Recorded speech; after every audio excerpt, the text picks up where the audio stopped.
नमस्कार दोस्तों, मैं अमन तिवारी और आप सबका स्वागत करते हैं द क्लासरूम शिक्षा पे।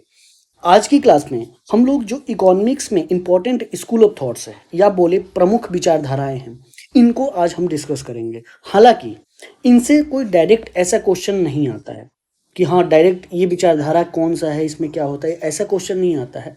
लेकिन आप अगर फाउंडेशन ऑफ इकोनॉमिक्स की बात करोगे, अगर इकोनॉमिक्स आप बेहतर समझना चाहते हो तो उसके लिए जो ज़रूरी है वो स्कूल ऑफ थॉट्स को समझना ज़रूरी है, इसके सीक्वेंस को समझना ज़रूरी है, इसके क्रोनोलॉजी को समझना ज़रूरी है। कौन इकोनॉमिस्ट पहले आता है, कौन बाद में आता है, किसकी विचारधारा क्या थी। तो इसको जब तक आप नहीं समझोगे तब तक आप इकोनॉमिक्स के जो लॉज हैं, जो भी जितने भी थियरीज हैं, वो सब समझने में थोड़ा आपको कठिनाई होगी। तो आज की क्लास में हम इसी से रिलेटेड थोड़ा सा ब्रीफ देंगे, हर एक स्कूल ऑफ थॉट्स का अलग अलग। ठीक है, तो चलिए स्टार्ट करते हैं। तो पहला स्कूल ऑफ थॉट्स हम जिसकी चर्चा करेंगे वो है क्लासिकल, जिसका माना जाता है 1776 से स्टार्ट होता है। एडम स्मिथ का जो बुक था, एडम स्मिथ के बुक से स्टार्ट होता है। ठीक है, एडम स्मिथ का जो वेल्थ ऑफ नेशन बुक था, शॉर्ट में अगर हम बोले द वेल्थ ऑफ नेशन, इससे स्टार्ट होता है। तो इससे स्टार्ट होता है, हम क्या बोलते हैं, क्लासिकल स्कूल ऑफ थॉट। हालांकि इससे पहले, क्लासिकल स्कूल से पहले मर्केंटलिज्म मर्केंटलिज्म फिजियोक्रेट्स, ये सब भी थे।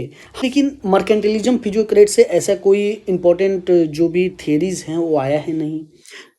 जो मॉडर्न इकोनॉमिक्स हम लोग जिसको बोलते हैं वो स्टार्ट ही होता है क्लासिकल से, हालांकि एडम स्मिथ के वेल्थ ऑफ नेशन बुक से। इसीलिए हम यहीं से स्टार्ट करते हैं, इसको थोड़ा इसका क्रोनोलॉजी समझते हैं। ठीक है, तो क्लासिकल स्कूल की अगर हम लोग बात करें तो इसका मेन जो आइडिया था वो फ्री मार्केट का था, लेसेस फेरे का था and labour theory of value का था।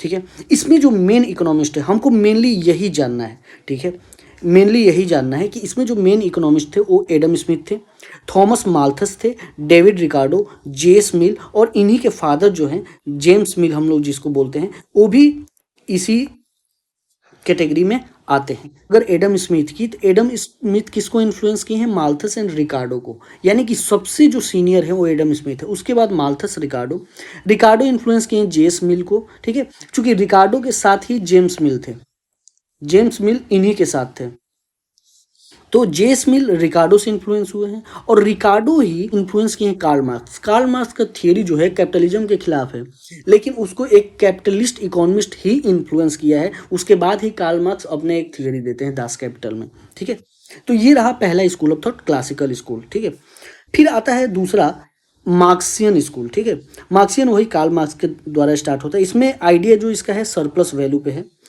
एक्सप्लॉइटेशन होता है लेबर का, उसके आधार पे है क्लास स्ट्रगल होता है। बेसिक आइडिया यही है मार्क्सियन स्कूल का।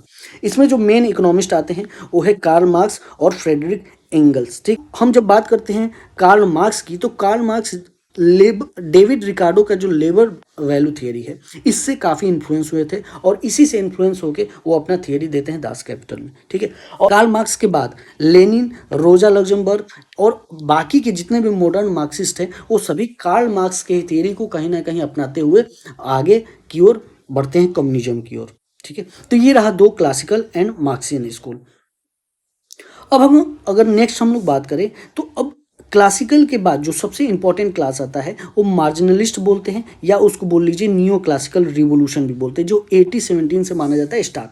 ठीक है, तो इसमें बहुत सारे जनरेशन है। न्यू क्लासिकल एक जनरेशन से होके नहीं बना, वो धीरे धीरे टाइम टू टाइम डेवलप हुआ। जिसमें अगर हम लोग फर्स्ट जनरेशन की बात करें, मार्जिनल रिवोल्यूशन जो कि 1817 में स्टार्ट होता है, उसी को माना जाता है birth of new classical economics. ठीक है, फर्स्ट जो जनरेशन था, इसका जो कोर आइडिया क्या था, मार्जिनल यूटिलिटी के थ्योरी को थोड़ा न्यू फॉर्म में देने का काम न्यू क्लासिकल ही करते हैं। इसमें जो प्रमुख इकोनॉमिस्ट हैं वो है स्टैनली जेओन्स, इंग्लैंड से थे, कार्ल मेंजल ऑस्ट्रिया से थे, यही ऑस्ट्रियन स्कूल ऑफ थॉट्स भी देते हैं, लियो वॉलर फ्रांस से थे। ठीक है, इनका जो contribution marginal utility theory, subjective value, consumer choice. जैसे वालरा की अगर बात करें तो वालरा से ही कौन इन्फ्लुएंस हुआ है? पैरेटो। पैरेटो ने फिर जनरल इक्विलिब्रियम इकोनॉमिस्ट हैं, ये जनरल इक्विलिब्रियम का थियरी वालरा दिए, उसी को पैरेटो ने फिर डेवलप किया है। इस प्रकार से ये चलते रहा है। सेम उसी तरह जो मार्शल रहे, मार्शल आगे आएंगे, न्यू क्लासिकल में ही हैं मार्शल और पीगू, उनको हम आगे की जनरेशन में देखेंगे। अभी वालरा और पैरेटो जो कि जनरल इक्विलिब्रियम का कॉन्सेप्ट दिए, वो कहाँ से बिलोंग करते हैं? मार्जिनल रिवोल्यूशन से ही, यानी मार्जिनलिस्ट से ही बिलोंग करते हैं। अब हम लोग देखते हैं इसका सेकेंड जनरेशन। सेकेंड जनरेशन की अगर हम लोग बात करेंगे, मार्जिन जिसको हम लोग मार्सिलियन न्यू क्लासिकल्स भी बोलते हैं, क्योंकि ये मार्शल के इकोनॉमिक्स से ही स्टार्ट होता है, उनके थॉट से ही स्टार्ट होता है।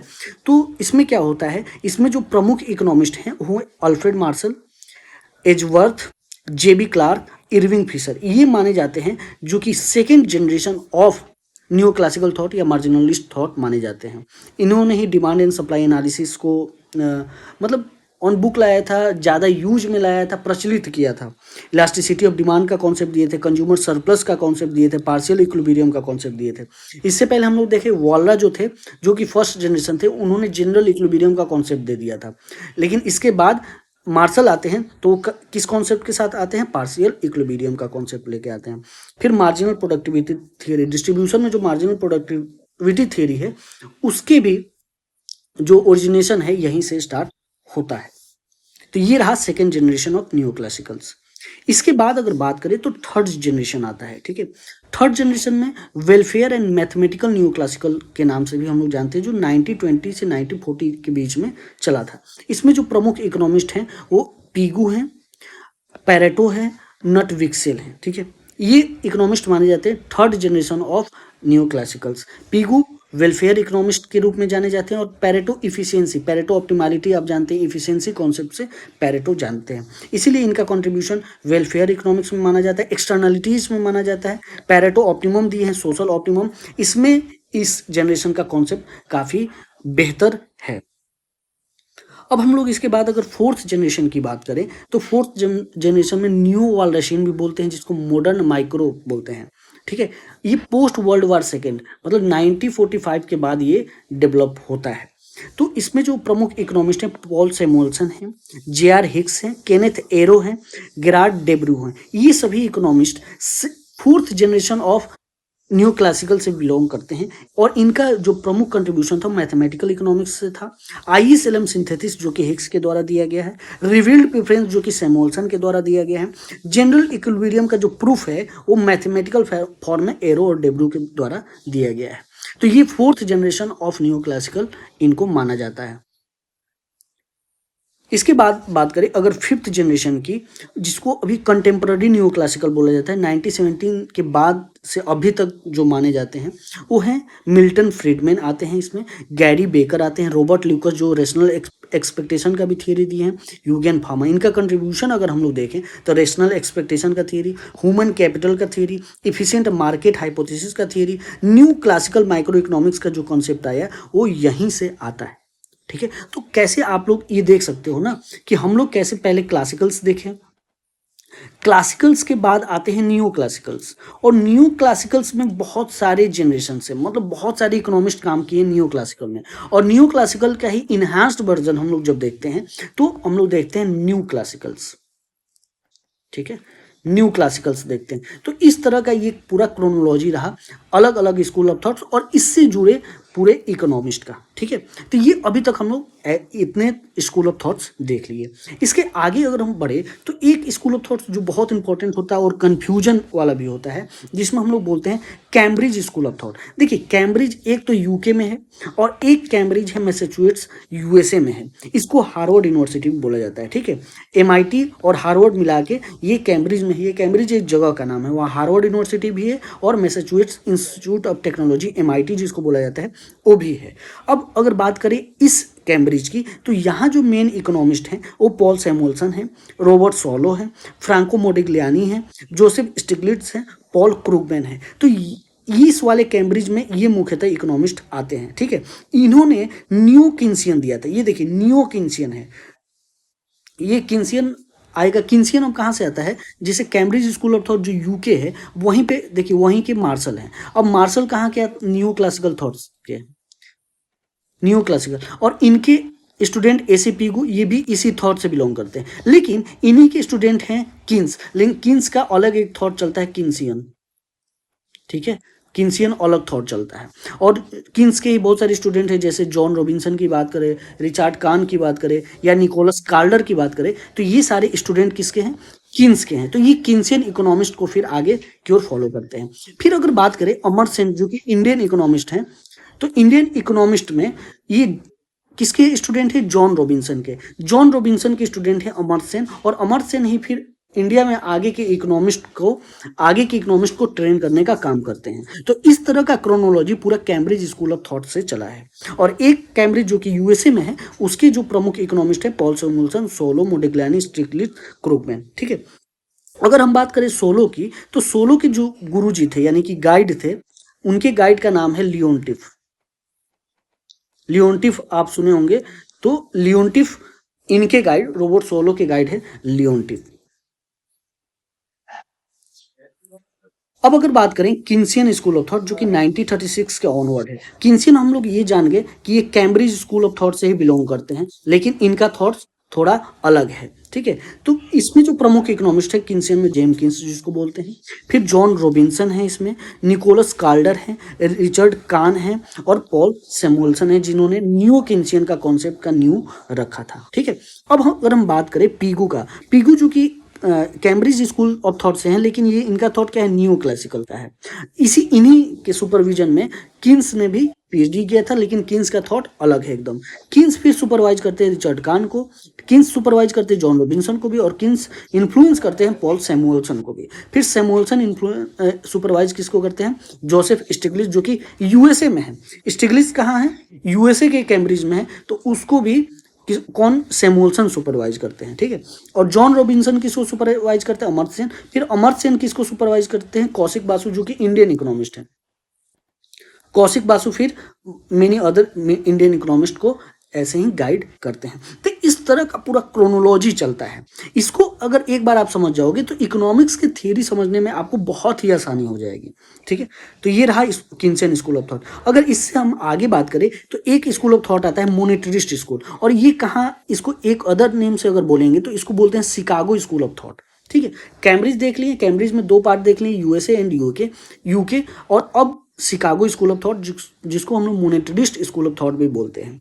इसमें जो मेन इकोनॉमिस्ट हैं, मिल्टन फ्रीडमैन है, अन्ना स्वार्ट्ज है, जॉर्ज स्टिगलर है, गैरी बेकर, रॉबर्ट ल्यूकस। ठीक है, रॉबर्ट ल्यूकस ही न्यू क्लासिकल का कॉन्सेप्ट लाते हैं न्यू क्लासिकल के बाद। ठीक है, इसी स्कूल ऑफ थॉट में जो फ्रैंक नाइट है वो सुपरवाइज किसको किए थे, मिल्टन फ्रीडमैन को। फिर मिल्टन फ्रीडमैन गैरी बेकर को करते हैं, फिर गैरी बेकर केविन मर्फी को करते हैं, इस तरह से। और एक बात याद रखिए, मिल्टन फ्रीडमैन टीचर थे रॉबर्ट ल्यूकस के।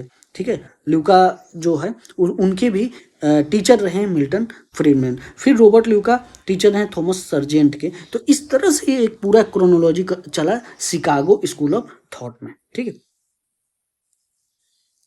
अब एक और बहुत इंपॉर्टेंट स्कूल ऑफ थॉट है जिसको ऑस्ट्रियन स्कूल ऑफ इकोनॉमिक्स भी बोला जाता है। ये ऑस्ट्रिया में डेवलप होता है। इसमें जो प्रमुख इकोनॉमिस्ट हैं, कार्ल मेंजल हैं, फ्रेडरिक हायक है, जोसेफ शुम्पीटर हैं। और कार्ल मेंजल ही न्यू क्लासिकल के फर्स्ट जनरेशन हैं। फर्स्ट जनरेशन से बिलोंग करते हैं किसके, न्यू क्लासिकल्स